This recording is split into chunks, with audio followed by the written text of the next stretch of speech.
Hello guys, good morning सगळ्यांना. तर आम्ही रेडी झाली होती इथं सकाळी उठून लवकर आणि आम्ही आज चाललो होतो फार्म हाऊसला. तर इथं बघू शकता तुम्ही, माझा नवरा रेडी झालेला आहे आणि शिरो लायरा पण इथे मागे लागले होते दोघं पण.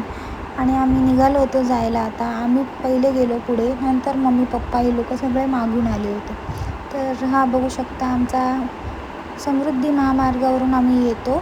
तर त्यानंतर आम्ही ऑफ रोड करत होता माझा नवरा. बघा किती शायनिंग मारतो आहे, इकडून तिकडून नुसतं गाडी त्याला पळवायला पाहिजे. मस्त छान चालतं, असं काही नाही आहे.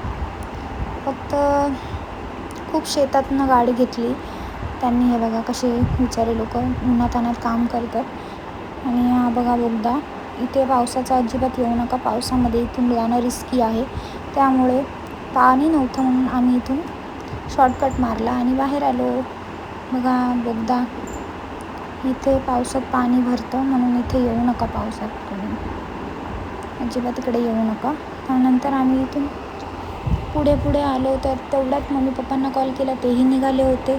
आता आम्ही पोचलो खडवली नदी. ही बघा आमची खडवली नदी, आमचा पिकनिक स्पॉट नेहमीचा. आम्ही इथंच जात राहतो, पण म्हटलं आज फार्म हाऊसला जाऊया. तर आज फार्म हाऊसचा प्लॅन झाला होता आणि बघा वातावरण खूप छान झालं होतं, असं वाटत होतं पाऊस पडेल. आम्ही इथं पोचलो फार्म हाऊसला आणि वाव, इतकं वातावरण खूप सुंदर होतं. आणि माझा नवरा बघा ATVकडे, त्याला ATV चालवायची होती. आणि ॲम्बियन्स तर इतका छान होता ना की काय सांगू, मला तर खूपच आवडला. कांतुनीवाडी या फार्म हाऊसचं नाव होतं. तर आम्ही दोघंच इथं पहिले पोचलो होतो. आणि माझा नवरा बघा लगेच स्विमिंगसाठी रेडी.